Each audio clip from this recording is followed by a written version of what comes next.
Hey guys, welcome to the Daily Word Bible Study, a plain and simple book by book, chapter by chapter, and verse by verse study through the entire Bible. We are in the book of Zephaniah, and this is the last two minor prophet books that we're going to study before the Babylonian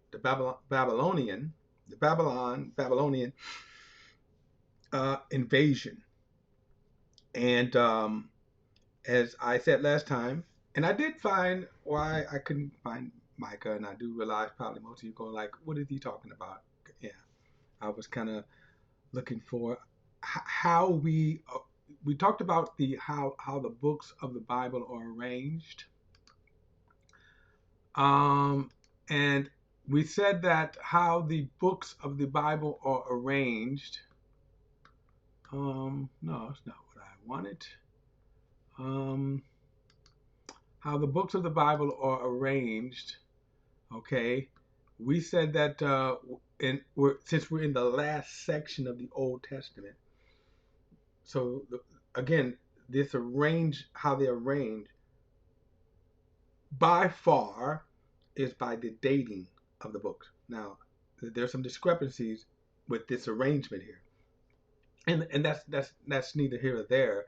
It doesn't affect the fact that we have the Word of God of the Bible. That's not in any way what I'm trying to kind of like insinuate here.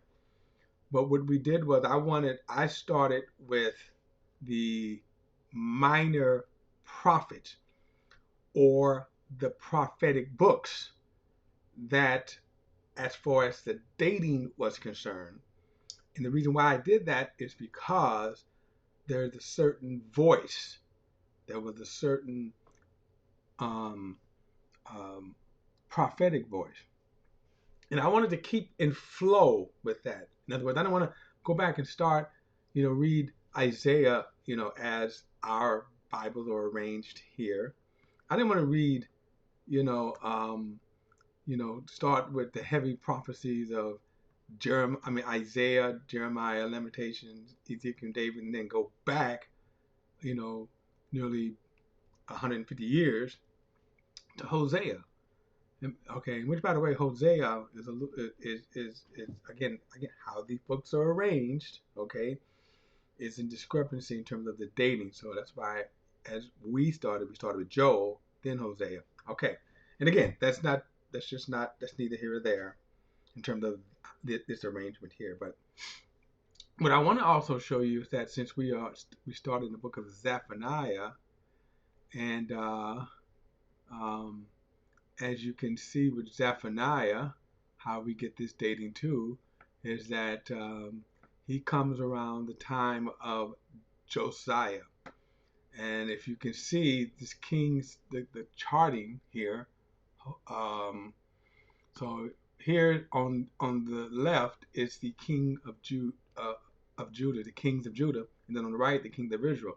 Now you remember at the time of Zephaniah, the northern kingdoms are in Assyrian captivity. But as you can see by the time here of Zephaniah, how do we get that date? Okay, because he says right here, this is the king that he's at. We're just 3 generations or 2 kings, right, from the Babylonian Empire. So we're extremely close, and that's my point to that. We're extremely close, and uh, where we are, where you at, Zephaniah? Okay, 638 BC, and the fall of Jerusalem is just right here. 86, I believe it is, right here. 586, the fall of Jerusalem. Okay, so let's get back to Zephaniah. I'll start over again. We started in verses 1 through 4. I'll start reading again, and then we'll just kind of go through. Again, short book. Since the word of the Lord that came to Zephaniah, son of Cushi, son of uh, Deliah, son of Amariah, and then son of Hezekiah, in the days of Josiah, son of Amon, king of Judah. I will completely sweep away everything from the face of the earth. This is the Lord's declaration. I will sweep away man and animal. I will sweep away the bird of the sky and the fish of the sea, and the ruins along with the wicked. I will cut off mankind from the face of the earth. So this is his prophecy of, again, judging the entire earth, the entire planet. The entire planet is under the sway of the wicked one. Adam uh, gave away the entire world to sin and corruption. So verse 4, and I will stretch out my hand against Judah and against all the residents of Israel. Now here's the sad thing too. Most of the residents were wicked at this time. Most of the residents of Judea and Jerusalem, most of them were wicked. And he says, and I will cut off every vestige of Baal from this place. The names of the pagan priests, along with the prophets. Now, keep this in mind. The temple of God is in Jerusalem. And at this time, they've been replaced with pagan priests. Baal, priest of Baal, um, um, idols, okay, in the house of God. So then he said, verse 5, those who bow and worship on the rooftops to the heavenly host, those who bow and pledge loyalty to the Lord, but also pledge loyalty to Melcham, and those who turn back from following the Lord, who do not seek the Lord or inquire of him. So again, I said this in the end of the last study, that oftentimes what is not talked about when people say the God of the Old Testament is angry God, he's an angry, wrathful God, but they never talk about how sinful and evil and rebellious men are, right? This is why they incur this wrath. And so that's the balance to that. And by the way, God is more merciful than he is wrathful. It takes almost 1,000 years to bring him to this point of saying your end is near. Verse 7 says, be silent in the presence of the Lord God, for the day of the Lord is near.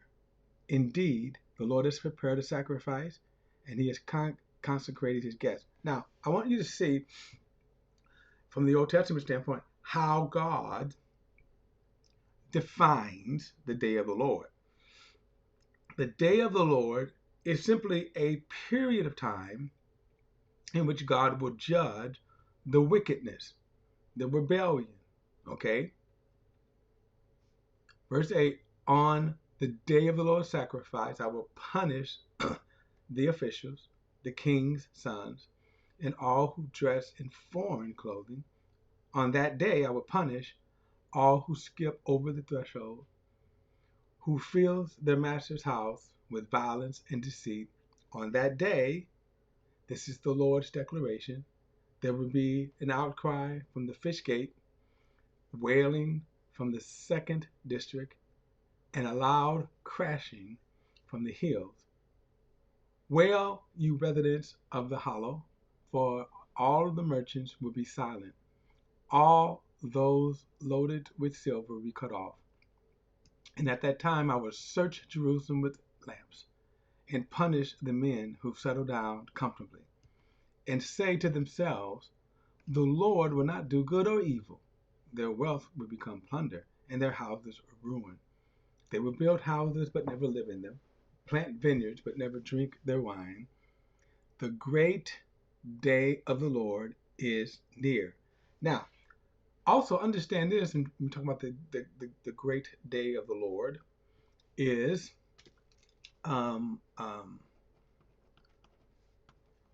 right in the top. The great day of the Lord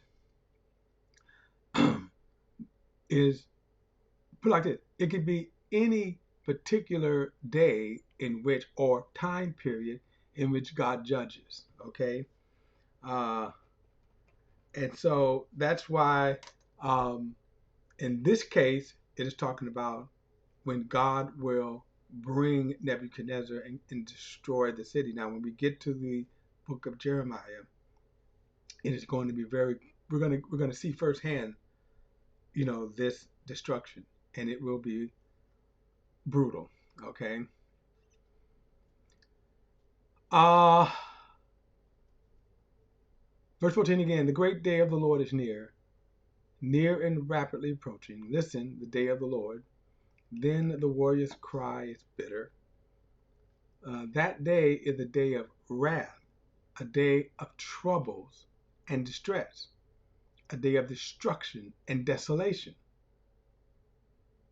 a day of darkness and gloom, a day of clouds and blackness, a day of trumpet blast and battle cry against the fortified cities, against the high corner towers, and I will bring distress on mankind, and they will walk like the blind, because they have sinned against the Lord.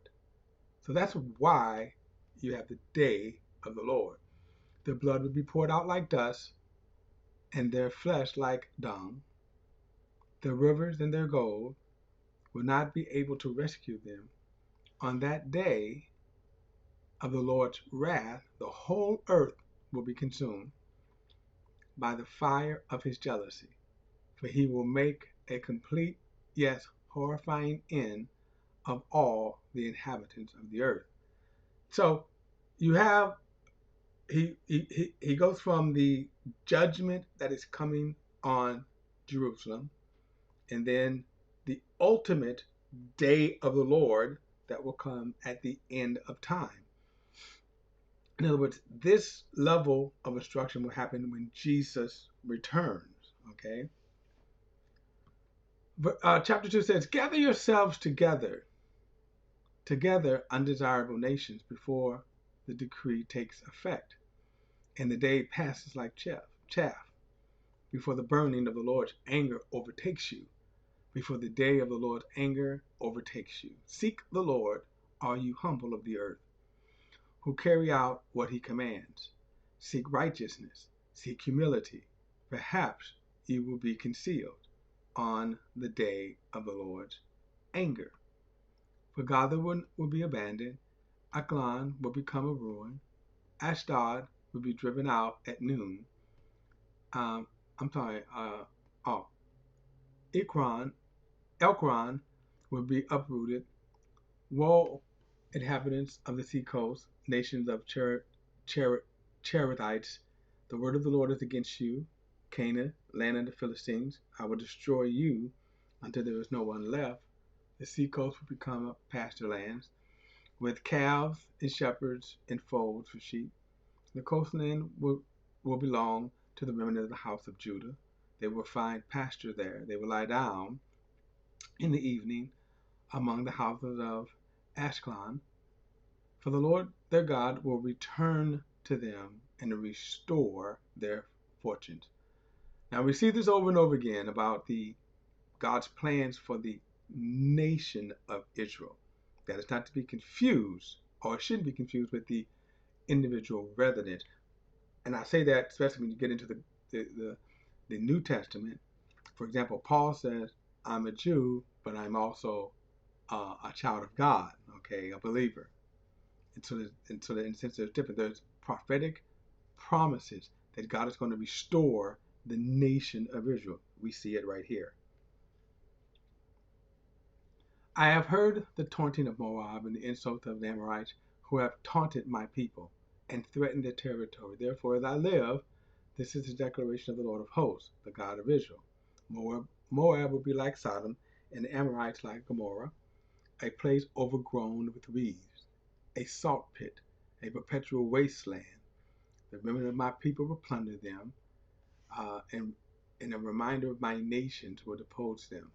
Now, one of the reasons why God judged, just so you know, one of the reasons why God judged Sodom and Gomorrah the way he did, it also became an example. And as you can see, he's referring to that example here. Okay? That This is an example. This is what you can point to. Hey, Sodom and Gomorrah, which was completely leveled, and then he said, turn into a salt pit, and that's what you see about Sodom and Gomorrah. There's no remnant of Sodom and Gomorrah even to this day. I think they found some ruins, but that's it. Verse 10. This is what they get for their pride, because they have taunted and acted arrogantly against the people of the Lord of hosts. The Lord will be terrifying to them when he starves all the gods of the earth. Then all of the distant coastland of the nations will bow and worship to them, each to his own place. You Cushites will also be slain by my sword.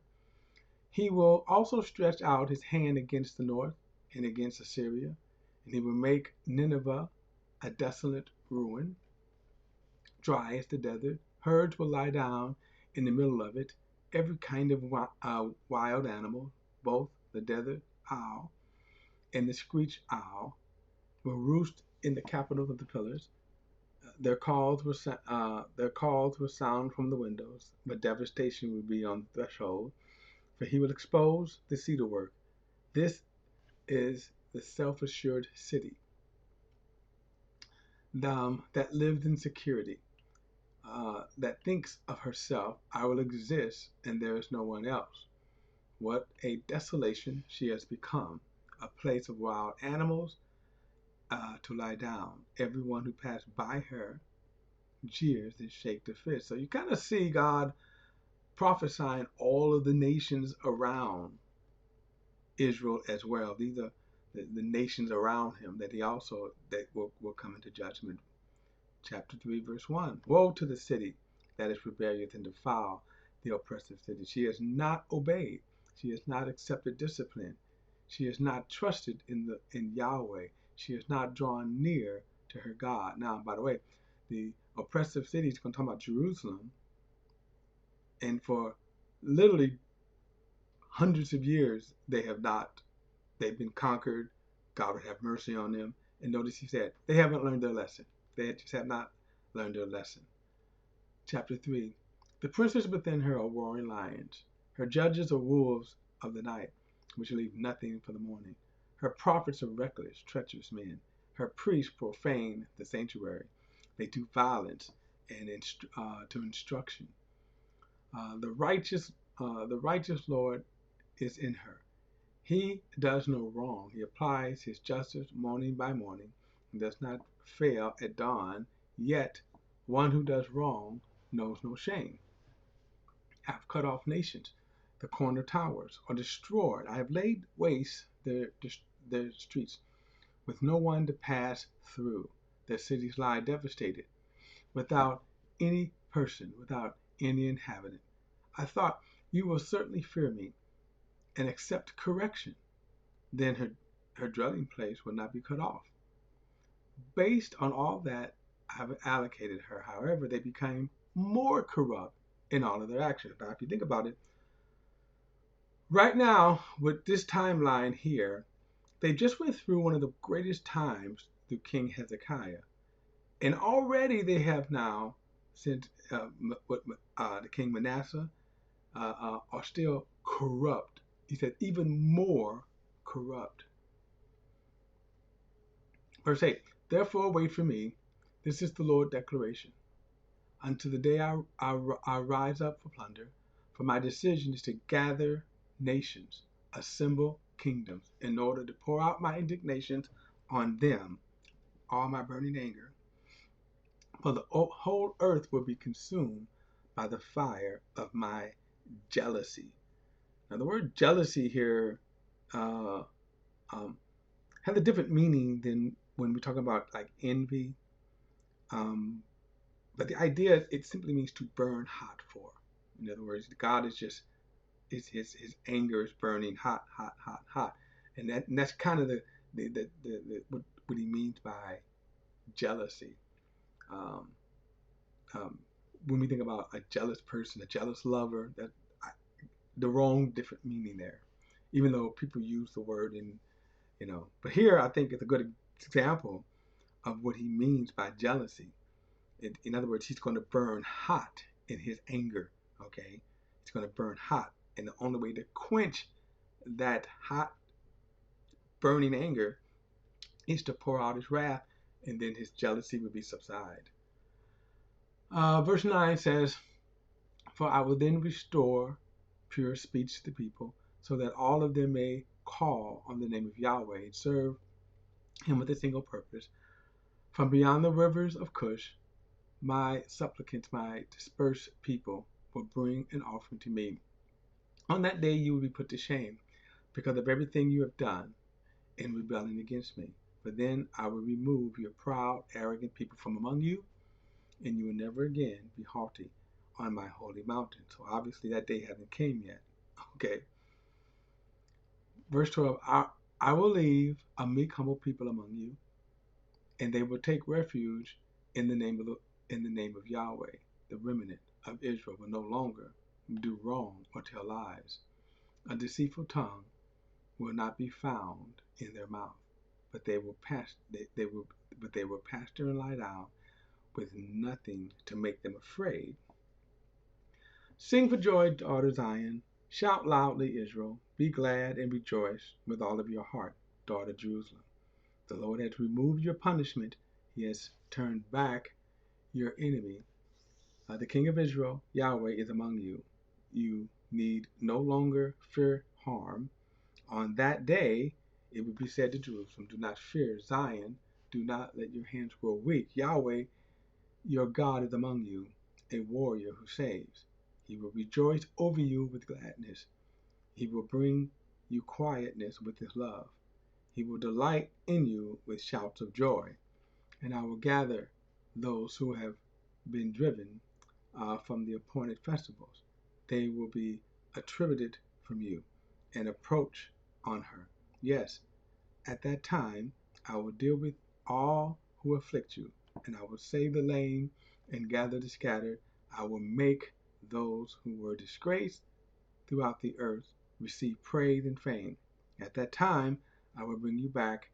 Yes, at that time I will gather you, and I'll give you fame and praise among all the peoples of the earth when I restore your fortunes. Before your eyes, Yahweh has spoken. All right, guys. Now, one of the prophecies here, as we can see, he goes from the prophecies of Jerusalem, and then he goes to prophesying of the wicked nations around Jerusalem, and then he goes to prophesying about how he's going to gather and restore the fortunes of Israel. Okay.